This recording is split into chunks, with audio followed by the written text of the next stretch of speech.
अस्सलाम वालेकुम and welcome back to my channel. कैसे हैं आप सब? उम्मीद है कि आप सब खैरियत से होंगे। हाँ जी, तो मुझे बहुत सारे डीएम्स आ रहे थे पिछले दिनों और everyone wanted to ask me कि आप बहुत ग्लो कर रही हैं इस गर्मी में भी। सो मैं आपको एक बात बताऊं, गर्मी तो नो डाउट मैंने जिंदगी में पहली दफा इतनी शदीद किस्म की देखी है। मेरा आप लोग आजकल देख रहे होंगे, मेरा जो व्लॉग है वो 2 दिन छोड़ के आता है क्योंकि मेरा काम करने का दिल ही नहीं चाहता, because it's very hot. And सारा दिन मैं उन लोगों में आती हूँ जो सारा दिन एक कमरे एसी में नहीं बैठ सकते, तो मैं बहुत तंग होती हूँ एक ही कमरे में बैठने से। तो मैं लाउंज में होती हूँ, फिर मेरा किसी काम करने का दिल नहीं चाहता। गर्मी तो नो डाउट बहुत ज्यादा है, but I try my level best to be very presentable, क्योंकि आप लोग में से बहुत से लोग वो कहते हैं ना कि इंस्पिरेशन लेते and then that's why they come to me, they are inspired by me and I try my level best to motivate you all. तो आज हम एक बहुत इंपॉर्टेंट टॉपिक पे बात करेंगे। सबसे पहले तो मैं सिर्फ एक अच्छी टिप आपको बता दूं। हाँ जी, ग्लोइंग स्किन के लिए ना जो एक चीज मैं करती हूँ, मैं दिन में तकरीबन 25 से 30 ग्लास पानी पीती हूँ। ये नहीं है कि मुझे बहुत शौक है पानी पीने का, मुझे बहुत प्यास लगती है। I think that is the main reason मुझे भी फील होता है मेरी स्किन ग्लो करिए इस शदीद गर्मी में। So try to drink a lot of water. अच्छा जी, अब आते हैं टॉपिक की तरफ। आज का टॉपिक बहुत इंपॉर्टेंट है, दैट इज बेसिक जो एथिक्स होते हैं जिंदगी के, उसके बारे में है और किस तरह से आप अपनी जिंदगी में एक सक्सेसफुल लाइफ गुजार सकते हैं, एक अच्छी जिंदगी गुजार सकते हैं एंड एक यू कैन से कि बेस्ट लाइफ अगर आप गुजारना चाहती हैं तो ये चीजें आपने अपनी लाइफ में इम्प्लीमेंट जरूर करनी है, अपने आप में ये चीजों को डालना है और किस तरह से आप बाकी अपनी प्रॉब्लम्स को एक साइड पे करके इन्हीं चीजों पे फोकस करेंगे। So let's get started. Number 1 is believe before you pray.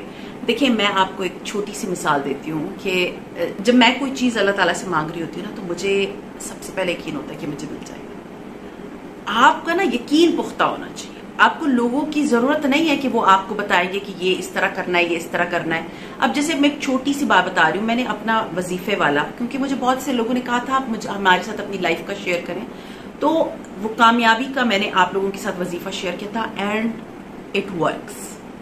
Seriously, अभी भी मैंने ये वजीफा किया था जनवरी में, अल्हम्दुलिल्लाह जिस मकसद के लिए किया था वो हो गया था। सो उसके बावजूद लोग जो है पूरा प्रॉपरली व्लॉग नहीं देखते। उसका अगर आपने नहीं देखा तो मैं नीचे लिंक दे दूंगी। वो दूसरों से पूछ रहे होते हैं कितनी दफा पढ़ना है, किस टाइम पढ़ना है, यानी हर चीज बताई गई होती है, फिर भी वो नहीं देखते। तो बिलीव कहां से आएगा? जब आप एक चीज को प्रॉपरली फॉलो ही नहीं कर रहे तो आप कैसे उसमें कामयाब हो सकते? तो अगर आपको कोई चीज अपनी जिंदगी में करनी है या कोई दुआ, जैसे दुआएं मांगनी है, सबसे पहले तो आपको यकीन होना चाहिए ना अपनी उस दुआ पे कि मेरी अल्लाह ताला सुन लेगा। जब आपको यकीन ही नहीं है, आप लोगों पे इन्हिसार कर रहे हैं, तो फिर आपकी दुआएं कहां कबूल होंगी? तो इम्पॉर्टेंट चीज ये है कि जिंदगी में हमेशा ये याद रखें कि अगर मेरी ये दुआ रद्द हो गई तो इसका मतलब है इसमें मेरी बेहतरी होगी, और अगर ये कबूल होगी, मुझे यकीन है कि ये कबूल होगी, क्योंकि मैं जब दुआएं मांगती हूँ ना तो मुझे ऐसा लगता है कि कबूल होगी। सो हमेशा ये किया करें कि जब भी आप दुआ मांगते हैं या अल्लाह ताला से नमाज में या कोई चीज किसी भी तरह का नफल पढ़ रहे होते हैं या किसी की तरह कि जैसे आपने वजीफा कर रहे हैं, तो उसमें आपको यकीन बहुत जरूरी है। मैं सिर्फ मुसलमानों की बात नहीं करी, मेरे बहुत से व्यूवर्स हैं, बहुत से मज़ाहिब से ताल्लुक रखते हैं। जब तक आपका अपने बिलीफ नहीं होगा ना, तो उससे पहले आप अल्लाह से मांग नहीं सकते। आप ये नहीं सोच सकते कि हाँ जी पता नहीं होगा नहीं होगा, ऐसे कभी भी दुआएं नहीं कबूल होती। हमेशा याद रखें कि दुआ करने से पहले आपको यकीन होना चाहिए कि जरूर कबूल होगी। Next is listen before you speak. हम में ना एक बहुत बुरी आदत है, हम दूसरे बंदे को ना मार्जिन नहीं देते। बस हमें होता है कि बस मैं ठीक, तो जब वो बात कर रहा होता है ना तो आप स्टार्ट हो जाते। बहुत से लोगों को आदत होती है, मैं तो बहुत से लोगों को देखा, वो आपने स्टार्ट किया होता है जुमला, वो आपके ऊपर चढ़ा कर देते हैं कि नहीं ऐसा नहीं था, नहीं ऐसे नहीं था, ऐसा हो ही नहीं सकता, इस तरह। कुछ लोगों का सेंटेंस स्टार्ट ही नहीं से होता है। सो ट्राई करें अपने आप में पॉजिटिविटी लेकर। ये जो जितने पॉइंट्स मैं आपको बता रही हूँ ना, ये सारे आपकी जिंदगी में बहुत पॉजिटिविटी लेकर आएंगे। कि जब भी आप किसी को बात करने की, जब तक आप सुनेंगे नहीं तो बात कैसे करेंगे। सो सुनने की हिम्मत पैदा करें, दूसरे को समझने की हिम्मत पैदा करें। पहले सोचें कि ये बंदा मुझसे कहना क्या चाहता है। Listen to the person first. जैसे हम नॉर्मल, मैं आपको मिसाल दे रही हूँ, जब मैं जॉब कर रही थी तो हमें सबसे पहले कहा जाता था स्टूडेंट की आपने सुननी है, लेट देम स्पीक। जब आप उनकी सुनेंगे तब आप उनको समझा सकते हैं। और बहुत से लोगों की आदत होती है आप उनसे बात, पहले आप उनकी खामोशी, मेरी आदत है मैं दूसरे बंदे की पहले बड़े खामोशी सुनती हूँ and then I answer. But कुछ लोगों की आदत होती है आप उनकी पूरी सुन लेंगे, जब आप अपनी भी स्टार्ट करेंगे तो वो बीच में आते रहेंगे। सो उस तरह क्या होता है, उस तरह से बात नहीं हो सकती, ठीक है। सो ट्राई करें कि जब आप किसी से बात कर रहे होते हैं तो पहले सुने और फिर बात करें। ये वाला पॉइंट तो मैं कहती हूँ कि very important, that is earn before you spend. मतलब पहले इतना कमा लें कि जब आप खर्च करने जोगे बने। बट मैंने ये देखा है कि थोड़े से भी पैसे होते हैं लुटा दो। ट्राई करें कि अपनी सेविंग्स करें, अपने पैसे बचाएं, अपनी जिंदगी को क्या कामयाब और अच्छा बनाने के लिए सबसे इंपॉर्टेंट चीज ये है कि अगर आप चाहते हैं कि आपके पास एक अच्छा बैंक अकाउंट हो, आप ब्रोक लोगों में ना आते हो, आपका अच्छा बैंक हो, तो उसमें क्या है कि आपको पहले कमाना पड़ेगा। क्योंकि कमाना बहुत आसान काम नहीं है, कमाना बहुत मुश्किल काम है, लुटाना बहुत आसान काम है। कुछ लोग होते हैं पैसे इतने कमाते नहीं है जितना वो होटलिंग पे लुटा देते हैं, या डिलीवरीज पर डिलीवरीज आ रही होती हैं कि जी ये भी खा लूं तो वो भी खा लूं, या ये भी पहन लूं तो वो भी पहन लूं। नहीं, ऐसा जरूरी नहीं है। कमाना, जैसे कि मैंने आपको बताया, बहुत मुश्किल काम है। तो पहले कमा लें, अच्छा सा कमा लें, उसके बाद उसको स्पेंड करने की कोशिश करें, और वो भी पूरा स्पेंड ना करें। अपने अच्छे बुरे टाइम के लिए आपके पास इतनी अमाउंट होनी चाहिए कि आपको किसी के सामने हाथ ना फैलाना पड़े। Next is think before you right. ये आजकल जो व्हाट्सएप वाला दौर है ना, या सोशल मीडिया वाला, इसमें मैंने देखा है कि people just type and send the messages, या नॉर्मली भी इसी तरह होता है कि आप बगैर सोचे समझे जो है ना वो लोगों को जवाब दे देते हैं। बेहतर यही है पहले सोचा करें।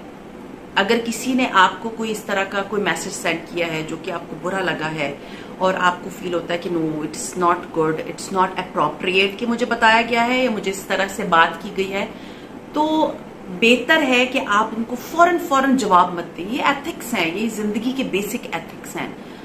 तो उससे पहले ना 1-8 मिनट का पॉज दिया करें, उस मैसेज को रीड करें, 1-8 मिनट का पॉज दें, और उसके बाद जो है ना टाइप योर आंसर। ना कि आपने वो उधर से जवाब आ रहा है, आपका इधर से जा रहा है, और फिर एक अच्छी सी जंग हो रही है पूरा जो है वो व्हाट्सएप के ऊपर। सो ट्राई करें कि कोई अगर आपको कुछ बोलता है तो थिंक बिफोर यू राइट, ठीक है, ताकि आपके पास मार्जिन है 1-2 मिनट का। आपने रीड किया, आप सोचें कि what you are going to write, ताकि कल जो है ना वो फेस सेविंग हो सके। आप ऐसे नहीं कि फुली टर्म्स, हर जगह याद रखिए कि आपने फुली टर्म्स अपने नहीं खराब करने होते हैं, कहीं ना कहीं मार्जिन छोड़ना होता है। सो ट्राई करें, it's a basic ethic, think before you right. Next very important is try before you quit. Like जिंदगी में अगर आपको कोई बोले कि ये काम आप नहीं कर सकते, सो उसको एक ट्राई जरूर दें कि maybe I can do, maybe I cannot, लेकिन क्विट मत किया करें। ये मत सोचा करें कि मैं ये नहीं कर सकती। हमेशा कोई भी काम है, कोई भी चीज है, उसको ट्राई जरूर किया करें। जैसे मैं आपको एक नॉर्मल मिसाल दे रही हूँ कि जब मेरी शादी से पहले की लाइफ थी, मैं अपने बहन भाइयों में सेकंड लास्ट नंबर पे थी, और मेरी शादी अपने 2 बहन भाइयों से पहले हो गई थी। तो मुझे खाना बनाना नहीं आता था, बिलीव मी, मुझे खाना बनाना नहीं आता था। मैंने शादी से कुछ दिन, मतलब महीना 1.5 पहले खाना बनाना सीखना शुरू किया था। तो उसमें क्या आ सकता था, और वो ऐसा दौर भी नहीं था कि मुझे बड़ा यू कैन से कि मेरे पास फोन हो और मैं बार बार अपनी अम्मी को फोन करूं, या यूट्यूब हो। नहीं, ऐसा कुछ भी नहीं था। यूट्यूब तो बहुत बाद में आया था। सो मुझे बहुत टाइटल देने की कोशिश की गई थी, she cannot cook, she is not a good cook. But मैंने क्विट नहीं किया कि okay fine, whatever you are saying, I am like this. No, I tried and tried and tried, and alhamdulillah now Alhamdulillah I cook very good food, मेरे husband अब किसी और के हाथ का खाना इतने शौक से नहीं खाते, ना मेरे बच्चे खाते। क्यों? क्योंकि मैंने क्विट नहीं किया। क्विट का मतलब छोड़ नहीं दी उस चीज को। I was like okay fine, if you say I will show you that I will try and try and try. And for अल्हम्दुलिल्लाह जो मेरी कम्युनिटी है, जो मेरे रियल में जानने वाले लोग हैं, आप लोग मेरे सारे वो हैं जो कि मेरे सोशल मीडिया के फ्रेंड्स हैं, बट मेरे बहुत सारे ऐसे फ्रेंड्स हैं, बहुत सारी ऐसी फ्रेंड्स हैं जो मुझे रियल लाइफ में जानती हैं। They know how good baker I am. Seriously, once I had one thing in my mind that I will open a cafe for myself. So coffee shop and then I will bake.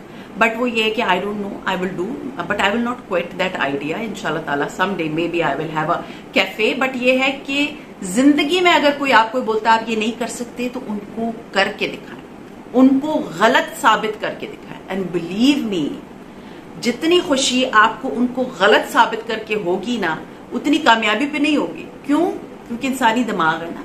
But लोगों के words को true मत होने दें। जो वो आपको बोलते हैं आप नहीं कर सकते, उनको बताएं कि how good I am. So try before you quit. Never never quit, हमेशा ट्राई किया करें। लास्ट बट नॉट लीस्ट, मुझे मेरी एक सब्सक्राइबर ने बहुत she was very upset and she text me that she is not having a good day and she is depressed and उनको बहुत badly treat किया जा रहा है आजकल और this and that। मैंने उनको बहुत समझाया और एक चीज पे वो बहुत खुश हो गई और वो था live before you die। मतलब ये कि अभी से आपके दो छोटे छोटे बच्चे आपको लोग डिप्रेस कर रहे हैं और आप उनकी बातों पे जा रहे हैं और उसके बाद आप अपने आप को ब्लेम करें। नहीं, जिंदगी जीना सीखें, जिंदगी को जिए इससे पहले कि आपकी जिंदगी खत्म हो जाए। एक चीज है जो मैंने अपने हस्बैंड को बताई हुई है, he has nothing like no objection on it, that मैं कभी जिंदगी में सोलो ट्रैवल जरूर करूंगी। सोलो मतलब अकेले ट्रैवल करूंगी और आउट ऑफ द कंट्री करूंगी एंड इंशाल्लाह that is in my bucket list. So वो मेरे लिए एक चार्म है कि मैं अकेले कहीं जा सकती हूँ। लाइक एज अ वुमेन आपको डर होता है ना कि पता नहीं जा भी सकेगी या नहीं है, या मैं जा सकूंगी या नहीं, because I am having like थोड़ा सा हार्ट का भी इशू, थोड़ा सा डायबिटीज का भी। बट ये मेरी बकेट लिस्ट में है that I will solo travel. So वो एक ड्रीम है मेरा, डिजायर है मेरी। इसी तरह बहुत से लोगों की होती है, बट वो क्या करते हैं, दूसरों के कहने पे आके ना वो अपनी सारी ड्रीम, सारे डिजायर्स को मार देते हैं, तो वो एक जिंदा लाश की तरह फिर रहे होते हैं। और फिर क्या होता है, वो फिर लोगों से गिले कर रहे थे। No, live before you die. मतलब इसमें दो मीनिंग्स है। मतलब अपनी जिंदगी को उस तरीके से गुजारें जिस तरह से आप गुजारना चाहते हैं। And on the other hand, बुढ़ापे में कुछ करने का क्या फायदा? अगर आप बुढ़ापे में सोच रहे मैं ये करूंगी, बुढ़ापे में आप कोई काम नहीं कर सकती। सो अपनी जिंदगी को अच्छे तरीके से गुजारें, अपनी जिंदगी को खुश होकर गुजारें, अपनी जिंदगी को अपनी शर्तों पे गुजारें, दूसरों की शर्तों पे नहीं, दूसरों को बताए हुए डिक्टेट किए हुए तरीके से नहीं कि उसने मुझे इस तरह बोला है मुझे इसी तरह करना होगा। No, try to find your ways. सबसे इंपॉर्टेंट चीज जो कि मैं लास्ट में एक बोनस टिप दूंगी कि बी एन इंडिपेंडेंट वुमन। अपना अर्न करना सीखे, अपनी अर्निंग करना सीखे, ताकि आप किसी के मोहताज ना हो। जब आप अपनी अर्निंग करते हैं ना, तो आपको किसी की जरूरत नहीं पड़ती, किसी के झूठे सहारों की जरूरत नहीं पड़ती, या याद रखिए। सो आई होप मैंने आज आप लोगों के साथ जो जितने, मतलब इट्स नॉट दैट मच, मतलब I have shared only 6 and 1 golden rule with you. So इसको अगर आप अपनी जिंदगी में शामिल कर देंगे, ये बेसिक एथिक्स हैं एक जिंदगी गुजारने के, तो आप लोग, बिलीव मी, किसी ने मुझे कमेंट किया था कि आपका ये वर्ड बिलीव मी हमें बड़ा अच्छा लगता है, phrase not word. So try करें कि अपनी जिंदगी को अपने मुताबिक गुजारें, अपनी जिंदगी को खुश होकर गुजारें, अपनी जिंदगी को अपने असूलों पे गुजारें एंड बेसिक एथिक्स अपनी लाइफ में इंप्लीमेंट करें, ताकि आपको दुनिया और लोगों की जरूरत ना पड़े, उनके अच्छे बुरे मशवरों की जरूरत ना पड़े। अपने आप में इतना कमाल पैदा करें कि आपको कोई ये ना बोले कि you are wrong and I am right. So ये था मेरा आज का व्लॉग। उम्मीद है आप लोगों को मोटिवेट किया होगा और आप लोग ये बेसिक एथिक्स अपनी लाइफ में जरूर इंप्लीमेंट करेंगे। So see you inshallah ta'ala in my next vlog. Till then अपना बहुत ख्याल रखिएगा, दुआ में मुझे याद रखिएगा. Take care and Allah Hafiz.